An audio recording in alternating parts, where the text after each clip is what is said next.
You were born with individual strengths and a unique purpose. Don't let fears, false beliefs, or life's happenings diminish your influence. It's time to live and lead for impact.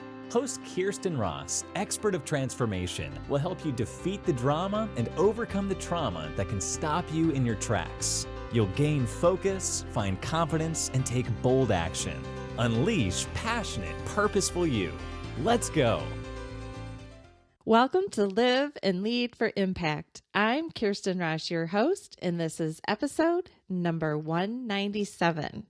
I have an amazing guest to share with you today. Her name is Rachel Grant. She's the owner and founder of Rachel Grant Coaching and is a sexual abuse recovery coach and has a master's in counseling psychology. She's also the author of Beyond Surviving, the final stage in recovery from sexual abuse. Based on her educational training, study of neuroscience, and lessons learned from her own journey, she has successfully used the Beyond Surviving program since 2007 to help survivors of childhood sexual abuse who are beyond sick and tired of feeling broken and unfixable, break free from the pain of abuse, and finally move on with their lives. Such important work. Thank you for being here with me. Well, it's so nice to be here. Thank you for that lovely introduction. And yeah, let's get into it. I'm so excited to explore this topic with you today, Kirsten, and to dive in.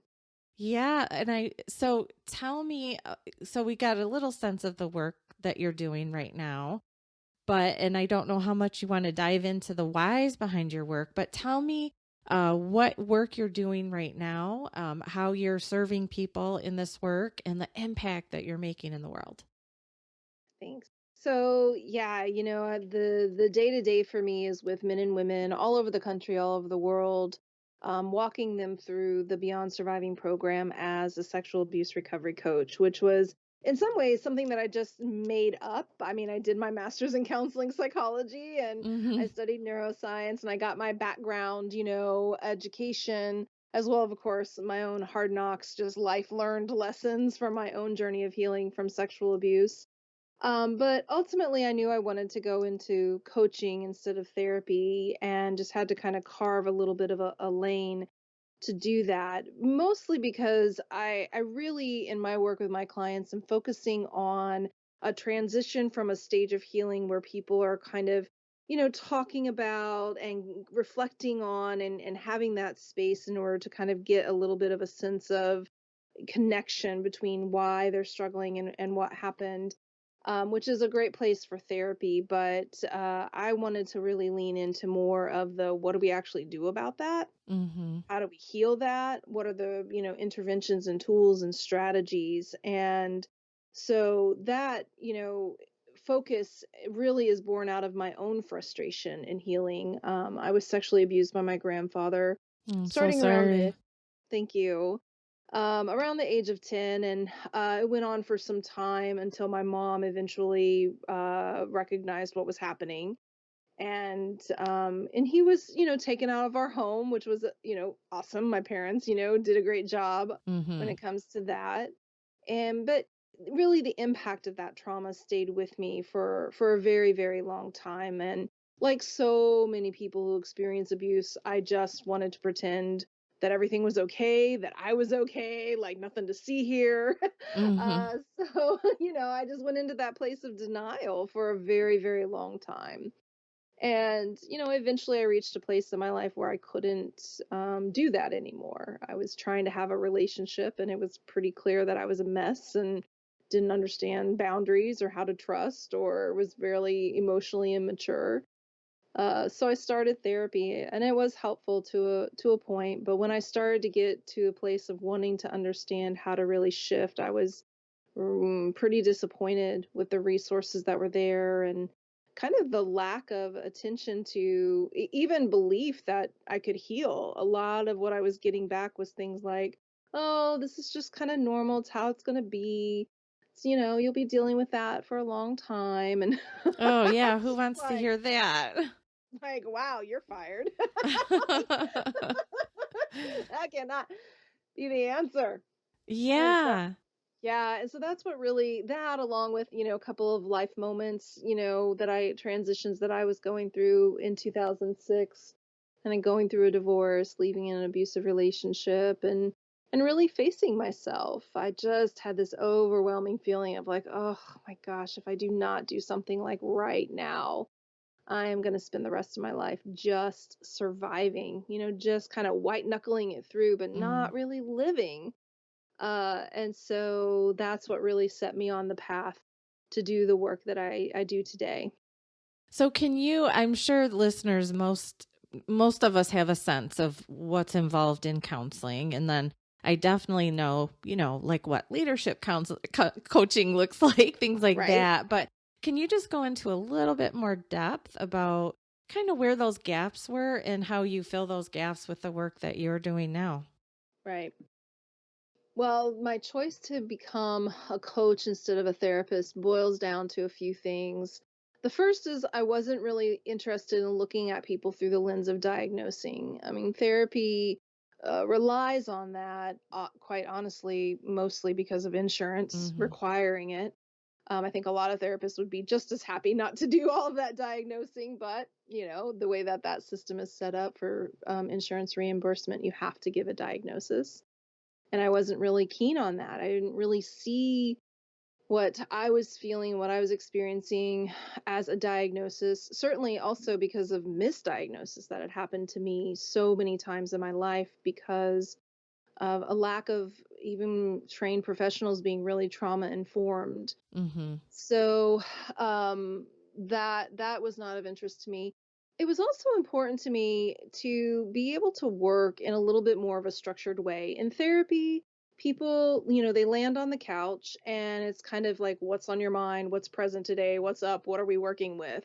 And the therapist is really holding space for that. And of course, offering reflection and what abouts and every once in a while, nudging here or there. But what I was really interested in, my background is in education. I was a elementary school teacher for many years, and then I worked as a nanny, so in the social emotional development of children, um, and my mind just kind of thinks in terms of learning and scaffolding and curriculum. And I just had this feeling that I could draw upon that to create a more structured process. And coaching really gives me that space to do that. Mm-hmm. I can sit down, here's the curriculum, here's what we're doing this week, here's what we're looking at. And of course there's room and movement and things come in that aren't necessarily quote unquote on the schedule, Mm-hmm. but that structure has actually turned out to be, I think, one of the most amazing pieces of the work that I do with my clients because it takes all of this guesswork out. Mm-hmm. Like, wait, what am I doing? Am I doing it right? Yeah. Quote unquote right. Am I hitting the You know, timelines? Okay. Yeah. exactly, right. And then Yeah. and they don't have to worry about and it's all, how soothing it is for them when I'm like, okay, I know that that's up for you. We're going to get to it. Like I promise. But here's this piece. And now that I've been doing this for 14 years, and continuing to refine and the program, I really think that this structure helps to minimize re-traumatization and maximize healing. Mm. Like there's a little bit of like, hey, when we do this before this, we actually get better results. And coaching just gives me that freedom to do that, as well as to bring in my own personal experience only where necessary and Mm-hmm. only to be illustrative of, an experience and a transformation. But I just found in the early days when I was kind of workshopping this with some brave souls that were willing to be my guinea pigs. That so much of the feedback that I got from those women was, God, just like hearing your real life, let me tell you how it is story Mm-hmm. at that moment really made it so much easier to have compassion for myself and to even believe like, hey, things can change, things can evolve. So those are some of the main reasons and the things that I love about coaching, that we get to work more as like mentorship and guidance and collaboration, but while being very active. Here's what you're going to do. At end of every session, here's what you're going to practice. Here's what you're going to apply. Here's the new tool you're going to learn and try to take on and integrate into your life. Great. Wow. It sounds like you've really kind of stepped back and created what the appropriate process should be, but have the flexibility. And yeah, it sounds like you've come up with a very powerful process. So that's great to hear. So as you think back, I'm sure you have so many examples of this, but what's one client that you think back to, and of course not the particulars, but where you really made an impact with them, that you kind of can think back on to really fuel your own passion? You're right. There are so many. Mm-hmm. There are a lot to draw upon. I mean, the one person who just immediately comes to mind is one of my male clients, actually. When we first started our work together, I'm always taking people through, like, here's what we're going to work on. Here are the, pieces of the program. And when I started to talk about all the relationship skills that we were going to work on, like trust and intimacy and sexuality, and he says, well, just, I think we'll probably be able to skip that module. You're I'm like, like, oh, really? really? Tell me more about that. And he Yeah. says, I've been divorced and I'm just over it. I just don't think it's in the cards for me. I think I'm just destined to be single. Mm. That's okay. I get that. Well, let's just cross that bridge when we get there, because the relationship stuff is not until like month 6 or so. So we've got time. And by the time we got to that place in the program, he'd done so much other healing work that he was open. And so we started to work through the relationship modules and the wounding that was there for him around love and connection. And he's now married and has a little boy. Aww. And they're so cute. And I mean, to go from I'm destined to be single to Yeah. I'm married and I have a child. And Aw. for me, Kirsten, like, this is everything. Trauma is so insidious in that it just ekes into every corner of our lives, and it wants to steal our vitality and our Mm-hmm. passion and our purpose and our dreams and even just our sense of self and who we are. And when people um, get locked and stuck in that survivor stage and are told this is a life sentence and it's just how it's going to be, then there isn't really anything we can do but to surrender in those moments. And so pushing back against that so people can reclaim their lives. Yeah. We're not meant to suffer for the rest of our lives because of the choices that others have made. We're meant to live our lives and to do the things and have the things that we dream of and that we really want. Hmm.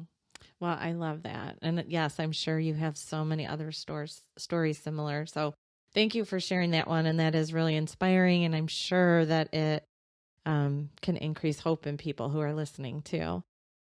So for you, all of us, when we're on our path to making our impact, run into challenges. And what is the biggest internal or external challenge that you've had to overcome? And how did you overcome it?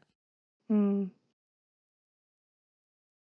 One of the things that comes to mind, there are multiple things, but at the top of that list has a lot to do with growing up in Oklahoma and, middle class kid. I was the first in my family to go to college. And in the early days, when I really made up my mind, I was going to become a business owner, I was going to be an entrepreneur, I was going to carve my own path. In some ways, I felt ready for that because I felt like I had done that in some other ways. But there was also this underlying tug every once in a while, this feeling of separation from my family, a lot of fears and false beliefs that this was going to marginalize me in relationship to, it was my mom at the time. My father had already passed, my sister, my brother, and that I couldn't, there's a saying, right? Too big for your britches. Mm-hmm. So don't get too big for your britches. Mm-hmm. Oh, that was so up for me. It was so up for me, Kirsten. And it was all in this realm of like there that was up against these internal kind of value systems of like, is it okay to make money doing this kind of work? Like, is there something Mm. like wrong about that? Is there something, yeah, not high value about that? Maybe I should figure out a way to do this as a nonprofit and these sorts of things. And so I had a lot of I had a lot of talks with myself and really navigating those fears and coming to the place of, understanding that I have to go for what I believe in, right? I can't hold Yeah. myself back and keep myself small, Right. just because some people might not understand or be okay. But ultimately, my mom was amazing. She was so supportive. And sister and brother are more complicated, we'll say. but not in really negative ways, just more in very passive, kind of quiet, disappearing ways, if you will. But Yeah. ultimately, that, and it is true. I often, like, there's been no shortage of people who are like, who do you think you are? You don't have a license, blah blah blah, or this is wrong. All of your programs should be free.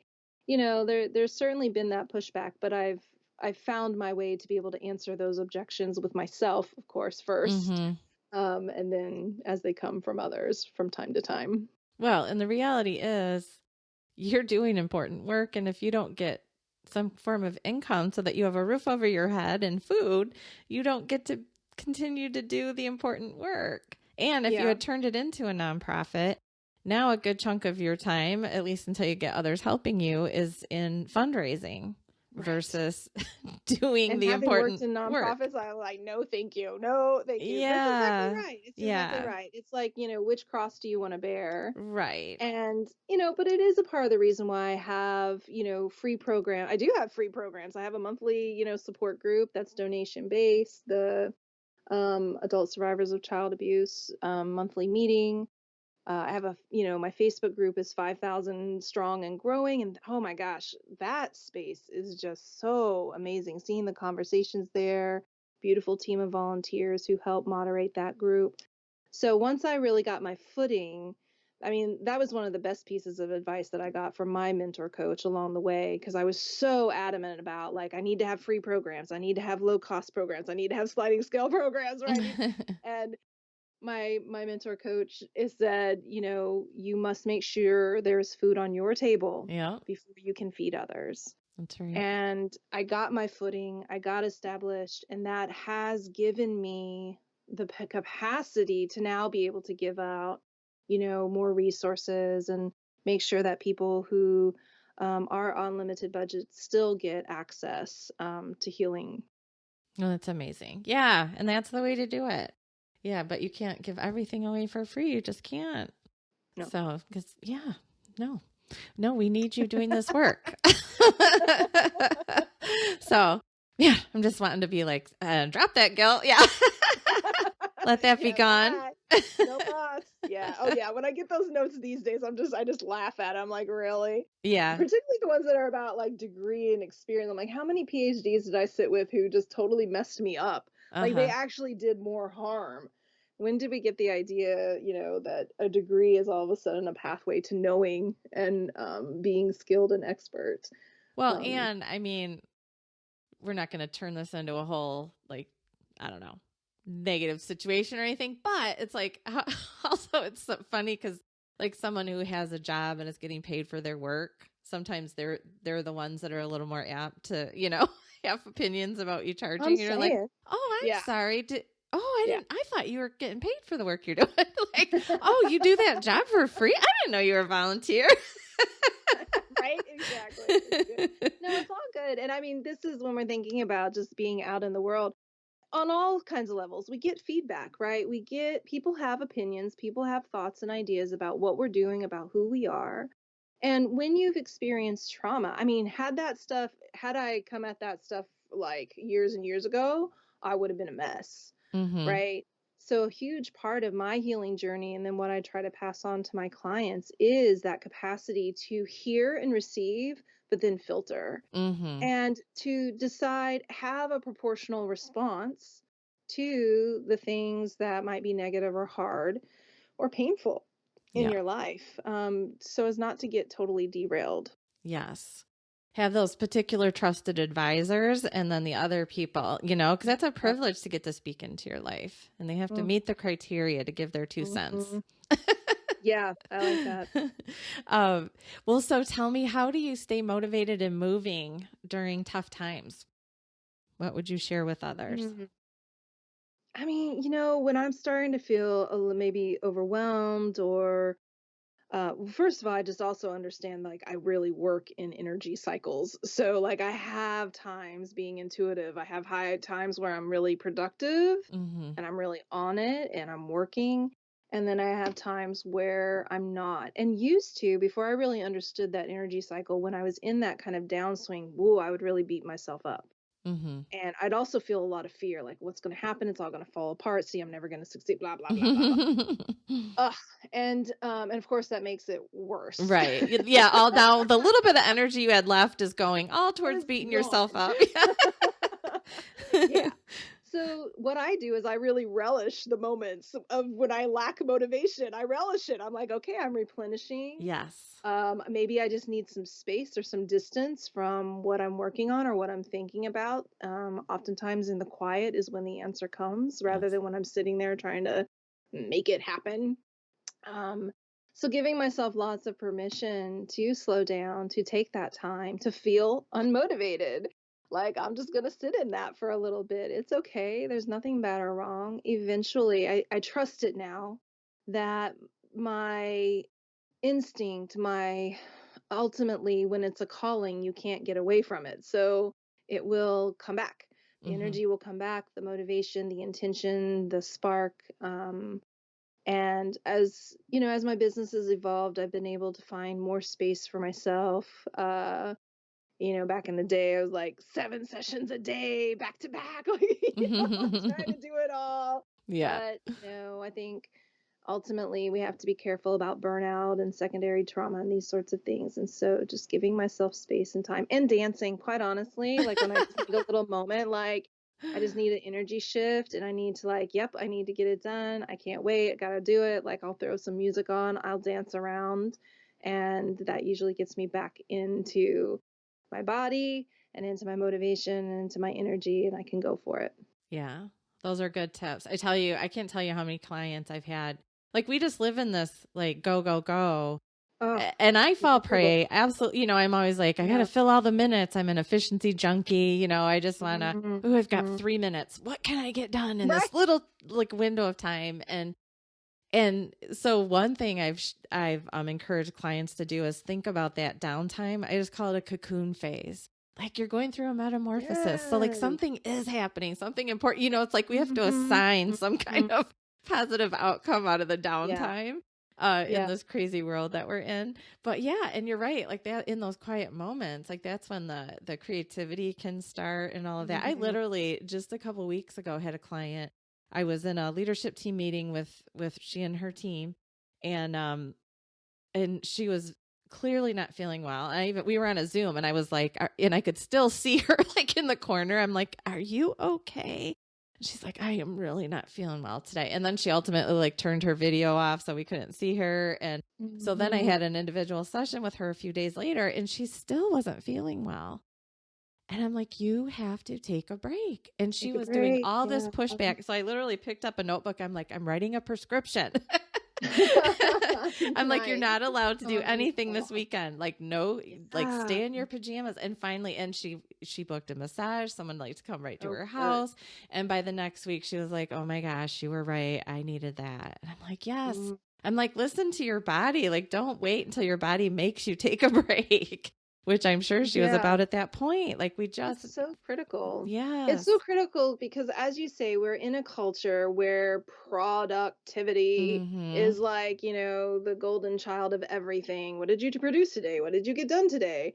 But what's really so also, when you look at it through the lens of trauma, is that a lot of survivors of abuse get conditioned for chaos. Mm. And so there's a lot of like constant everything. Something's going, something's happening. I got to be on watch. I got to be looking out for that. I got to be ready for this. I got to all of that. And Mm-hmm. so when people start to actually slow down, not Mm-hmm. only is it countercultural, but it's also systemically challenging for when we talk about it through the lens of people who've experienced trauma. Like your Mm-hmm. system literally is like, this is not familiar. I don't Right. understand what you're doing. Get back up, start looking again around it. Hypervigilance. We need to be in that Hypervigilance, space. all Yeah. of that.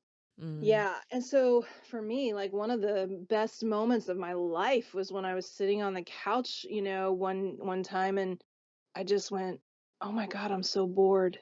And it's so great. You're like, Like yay, I have me. nothing to do.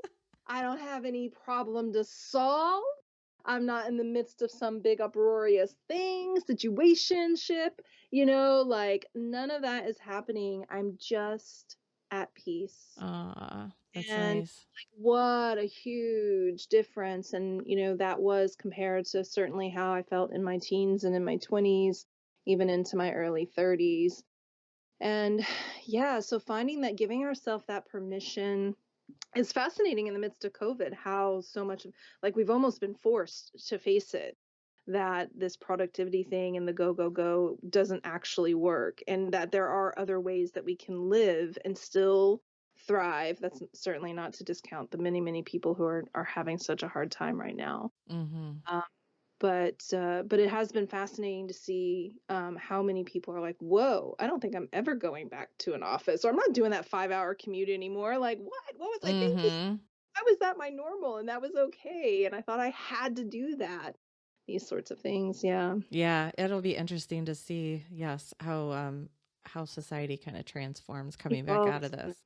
Yeah. Hopefully Yeah. hopefully a slower pace and more of an appreciation for family and loved ones and those kinds of things, but it's yet to be seen, right? Totally. New um experiment. so I just want to quickly say thank you for the amazing work that you're doing. So important. And I love, it just sounds like it is so powerful for people and that you're really helping them move through and out of all those tough places. And so for others who are working to make their impact, like maybe they're just getting started, or maybe they're in those beginning trip up phases where they're fighting their own fears, what words of wisdom would you give for others? Mm. I think today what is most top of mind is that imperfection equals profit. Profit of spirit, profit of heart, creativity, bottom line dollars. We often have this idea that I can't put it out there. I can't get started until I have it perfect. Mm-hmm. And I see so many business owners just waiting and waiting. And let me just tweak the website one more time. And let me just this. And gosh, one of the best things I was taught and that I've embodied and integrated is imperfect counts. Mm-hmm. And just get your first version out there. And it can evolve, it can change, it can grow. But if you keep waiting, I just keep imagining, like for me, because I was definitely a lover of the perfectionism.